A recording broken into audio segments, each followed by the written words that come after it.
ಧರ್ಮ ಸಂಕಟದಲ್ಲಿ ಈಗ ಕೇಂದ್ರ ಸರ್ಕಾರ ಸಿಕ್ಕಾಕೊಂಡಿರೋದು. ಕೇಂದ್ರದ ಮುಂದೆ ಡಬಲ್ ಬೇಡಿಕೆಯನ್ನ ಇಡಲಾಗಿದೆ. ಕೇಂದ್ರದ ಮುಂದೆ ಧರ್ಮೇಂದ್ರ ಪ್ರಧಾನ್ ರಾಜೀನಾಮೆಗೆ ಸಿಜೆಪಿ ಮತ್ತು ಕಾಂಗ್ರೆಸ್ ಪಟ್ಟನ್ನ ಹಿಡ್ಕೊಂಡಿದೆ. ಪ್ರತಿಭಟನೆ ವಾಪಸ್ಗೆ ಈಗ ತಗೊಳ್ಬೇಕು ಅಂದ್ರೆ ಧರ್ಮೇಂದ್ರ ಪ್ರಧಾನ್ ರಾಜೀನಾಮೆ ಕೊಡಲೇಬೇಕು. ಸುಗಮ ಕಲಾಪಕ್ಕೆ ಪ್ರಧಾನ್ ರಾಜೀನಾಮೆ ಕೊಡಬೇಕು ಅಂತ ಕಾಂಗ್ರೆಸ್ ಹೇಳ್ತಾ ಇದೆ. ಕೇಂದ್ರ ಸರ್ಕಾರದ ನಡೆ ಈಗ ಕುತೂಹಲವನ್ನ ಮೂಡಿಸಿದೆ. ಅದು ನಾಳೆ ಮಧ್ಯಾಹ್ನದವರೆಗೂ ಕೂಡ ಸಮಯಾವಕಾಶವನ್ನ ತಗೊಂಡಿರೋದು. ಧರ್ಮ ಸಂಕಟದಲ್ಲಿ ಒಂದು ಸಿಜೆಪಿ ಹೋರಾಟವನ್ನ ಪ್ರತಿಭಟನೆಯನ್ನು ನಿಲ್ಲಿಸಬೇಕು ಅನ್ನೋದಾದ್ರೆ ಧರ್ಮೇಂದ್ರ ಪ್ರಧಾನ್ ರಾಜೀನಾಮೆ ಕೊಡಬೇಕು. ಕಾಂಗ್ರೆಸ್ ಅಲ್ಲಿ ಸದನದಲ್ಲಿ ಕಲಾಪ ಸುಗಮವಾಗಿ ನಡೀಬೇಕು ಅನ್ನೋದಾದ್ರೂ ಕೂಡ ರಾಜೀನಾಮೆಯನ್ನು ಕೊಡಬೇಕು ಧರ್ಮೇಂದ್ರ ಪ್ರಧಾನ್. ಸೊ ಇಲ್ಲಿ ಎರಡೂ ಕಡೆಯೂ ಕೂಡ ರಾಜೀನಾಮೆ ಕೊಡೋದೇ ಬಹಳ ಮುಖ್ಯವಾಗಿದೆ. ನನ್ನ ಸಹೋದ್ಯೋಗಿ ಶಬೀರ್ ಇದ್ದಾರೆ. ಶಬೀರ್, ಈ ವಿಚಾರದಲ್ಲಿ ಈಗ ಒಂದೇ ಕಲ್ಲಿಗೆ ಎರಡು ಹಕ್ಕಿ ಹೊಡೆಯುವಂತ ಕೆಲಸವನ್ನ ಮಾಡೋ ಕೆಲಸ ಮಾಡ್ತಾ ಇದ್ದಾರೆ ಅಂತ ಹೇಳ್ತಾರೆ. ಆದರೆ ಇಲ್ಲಿ ಎರಡು ಕಲ್ಲುಗಳನ್ನು ಸೇರ್ಕೊಂಡ್ಬಿಟ್ಟು ಒಂದೇ ಹಕ್ಕಿಗೆ ಹೊಡೆಯೋ ಕೆಲಸ ಮಾಡ್ತಾ ಇದ್ದಾರೆ. ಅದು ಧರ್ಮೇಂದ್ರ ಪ್ರಧಾನ್ ಅನ್ನೋದು ಮಾತ್ರ ಸ್ಪಷ್ಟವಾಗಿ ಕಾಣಿಸ್ತಾ ಇದೆ. ಸಿಜೆಪಿಗೂ ರಾಜೀನಾಮೆ ಧರ್ಮೇಂದ್ರ ಪ್ರಧಾನ್ ಕೊಡಬೇಕು, ಕಾಂಗ್ರೆಸ್ಸಿಗೂ ಧರ್ಮೇಂದ್ರ ರಾಜೀನಾಮೆ ಕೊಡಬೇಕು ಅನ್ನೋದು. ಸೊ ಈಗ ರಾಜೀನಾಮೆ ಕೊಡುವ ವಿಚಾರದಲ್ಲಿ ಕೇಂದ್ರದ ನಿಲುವು ಯಾವ ರೀತಿಯಾಗಿ ಕಾಣಿಸ್ತಾ ಇದೆ? ಮಣಿಲೇಬೇಕಾದಂಥ ಅಗತ್ಯತೆ ಇದೆಯಾ ಅಥವಾ ಹೊಸದಾದಂಥ ಏನಾದರೂ ಹೆಜ್ಜೆಯನ್ನು ಇಡುವಂಥ ಪ್ರಯತ್ನವನ್ನು ಕೇಂದ್ರ ಮಾಡುತ್ತಾ? ನೋಡಿ, ಈವರೆಗೂ ಕೇಂದ್ರ ಸರ್ಕಾರದ ಮುಂದೆ ಧರ್ಮೇಂದ್ರ ಪ್ರಧಾನ್ ಅವರ ರಾಜೀನಾಮೆ ಪಡೆಯುವಂಥ ಯಾವುದೇ ನಿರ್ದಿಷ್ಟ ಉದ್ದೇಶಗಳಿಲ್ಲ. ಸಾಧ್ಯವಾದಷ್ಟು ಈ ವಿಚಾರವನ್ನು ಬೇರೆದೇ ರೀತಿಯಲ್ಲಿ ಹ್ಯಾಂಡಲ್ ಮಾಡಬೇಕು ಅನ್ನುವಂಥ ಪ್ರಯತ್ನಗಳು ಕಡೆಯ ತನಕವೂ ಕೂಡ ನಡೀತಾ ಇದೆ.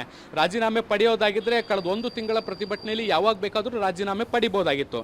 ನಾನು ಆಗಲೇ ಹೇಳ್ದಂಗೆ, ಒಂದು ವೇಳೆ ರಾಜೀನಾಮೆಯನ್ನು ಪಡೆದರೆ ಸರ್ಕಾರ ತನ್ನ ಸೋಲನ್ನು ಒಪ್ಪಿಕೊಂಡಂತೆ ಅಥವಾ ತನ್ನಿಂದ ತಪ್ಪಾಗಿದೆ ಅನ್ನುವಂಥದ್ದನ್ನು ಒಪ್ಪಿಕೊಂಡಂತಾಗುತ್ತೆ. ಸೊ ಹೀಗಾಗಿ ರಾಜೀನಾಮೆ ಪಡೆಯುವಂಥದ್ದು ಪರಿಹಾರ ಅಲ್ಲ. ಮತ್ತು ರಾಜೀನಾಮೆಯನ್ನು ಪಡೆಯದೆ ಈ ಪ್ರತಿಭಟನೆಯನ್ನು ಹೇಗೆ ತಣ್ಣಗೆ ಮಾಡಬಹುದು ಅನ್ನುವಂಥ ನಿಟ್ಟಿನಲ್ಲೂ ಕೂಡ ಒಂದಷ್ಟು ಪ್ರಯತ್ನಗಳು ನಡೆದಿತ್ತು. ನಾನು ಆಗಲೇ ಹೇಳಿದಂತೆ ಫಾಸ್ಟ್ ಟ್ರ್ಯಾಕ್ ಕೋರ್ಟಿಂದ ಹಿಡಿದು ಕಾನೂನುಗಳ ತಿದ್ದುಪಡಿ ಮಾಡುವಂಥದ್ದು ಎಲ್ಲವೂ ಕೂಡ ಸೇರಿಕೊಂಡಿದೆ. ಸೊ ಆ ಮೂಲಕ ಪ್ರತಿಭಟನಾಕಾರರನ್ನ ವಿಶ್ವಾಸಕ್ಕೆ ಪಡೆಯುವಂಥ ಪ್ರಯತ್ನವನ್ನು ನಿರಂತರವಾಗಿ ಮಾಡ್ತಾ ಇದೆ. ಆದರೆ ಸಿಜೆಪಿ ಕೂಡ ಅದಕ್ಕೆ ಬಗ್ತಾ ಇಲ್ಲ. ಮತ್ತೊಂದು ಕಡೆಗೆ ಅಡಿಷನಲ್ ಅನ್ನುವಂತೆ ಕಾಂಗ್ರೆಸ್ ಸೇರಿದಂತೆ ವಿರೋಧ ಪಕ್ಷಗಳು ಕೂಡ ಇದರಲ್ಲೆಲ್ಲ ಸೇರ್ಕೊಂಡಿದ್ದಾವೆ. ಅವರು ಕೂಡ ಹೇಳ್ತಾ ಇರುವಂಥದ್ದು ಧರ್ಮೇಂದ್ರ ಪ್ರಧಾನ್ ರಾಜೀನಾಮೆ ಕೊಡೋವರೆಗೂ ಕೂಡ ಕಲಾಪ ನಡೀಲಿಕ್ಕೆ ಬಿಡಲ್ಲ ಅನ್ನುವಂಥದ್ದು. ಸೊ ಹೀಗಾಗಿ ರಾಜೀನಾಮೆ ಪಡಿಬೇಕಾದಂಥ ಒತ್ತಡಕ್ಕೆ ಈಗ ಮೋದಿ ಸರ್ಕಾರ ಬಂದಿರುವಂಥದ್ದು. ಸೊ ಹೀಗಾಗಿ ಅವರು ಯಾವ ನಿರ್ಧಾರವನ್ನು ತೆಗೆದುಕೊಳ್ತಾರೆ ಅನ್ನುವಂಥದ್ದನ್ನು ಗಮನಿಸಬೇಕು. ನೋಡಿ, ನಾವು ಸ್ವಲ್ಪ ದಿನಗಳ ಹಿಂದೆ ಅಂದರೆ ಇತಿಹಾಸಕ್ಕೆ ಹೋದಂಥ ಸಂದರ್ಭದಲ್ಲಿ 3 ಕೃಷಿ ಕಾನೂನುಗಳ ವಿಚಾರಕ್ಕೆ ಬಂದಂಥ ಸಂದರ್ಭದಲ್ಲೂ ಕೂಡ ಮೋದಿ ಸರ್ಕಾರ ಇದೇ ರೀತಿಯಾದಂಥ ಪ್ರತಿಷ್ಠೆಯನ್ನು ತೋರಿಸಿತ್ತು. ಸುಮಾರು 4-5 ತಿಂಗಳ ಕಾಲ ನಿರಂತರವಾದಂಥ ಪ್ರತಿಭಟನೆ ರೈತರಿಂದ ಆದರೂ ಕೂಡ ಕಾನೂನುಗಳನ್ನು ಸಮರ್ಥಿಸಿಕೊಂಡಿತ್ತೇ ವಿನಃ ದೊಡ್ಡ ಮಟ್ಟದ ನಿರ್ಧಾರಗಳನ್ನು ಅಥವಾ ಅದನ್ನು ವಾಪಸ್ ಪಡೆಯುವಂಥ ಕೆಲಸವನ್ನು ಮಾಡಿರಲಿಲ್ಲ. ಯಾವಾಗ ದೆಹಲಿಯಲ್ಲಿ ದೊಡ್ಡ ಪ್ರಮಾಣದ ಪ್ರತಿಭಟನೆಗಳಾಗಿ ಕೆಲವು ರೈತರು ಸಾವನ್ನಪ್ಪಿ ಅದು ಮತ್ತೊಂದು ದೊಡ್ಡ ಸ್ಫೋಟಕ ತಿರುವು ತೆಗೆದುಕೊಳ್ಳುತ್ತೆ ಅನ್ನುವಂತಹ ಅನುಮಾನಗಳು ಬಂದಂಥ ಸಂದರ್ಭದಲ್ಲೇ ಈ ಒಂದು ನಿರ್ಧಾರಕ್ಕೆ ಬರುವಂಥ ಕೆಲಸ ಮಾಡಿತ್ತು. 3 ಕೃಷಿ ಕಾನೂನುಗಳನ್ನು ವಾಪಸ್ ಪಡೆಯುವಂಥ ಕೆಲಸವನ್ನು ಕೂಡ ಮಾಡಿತ್ತು.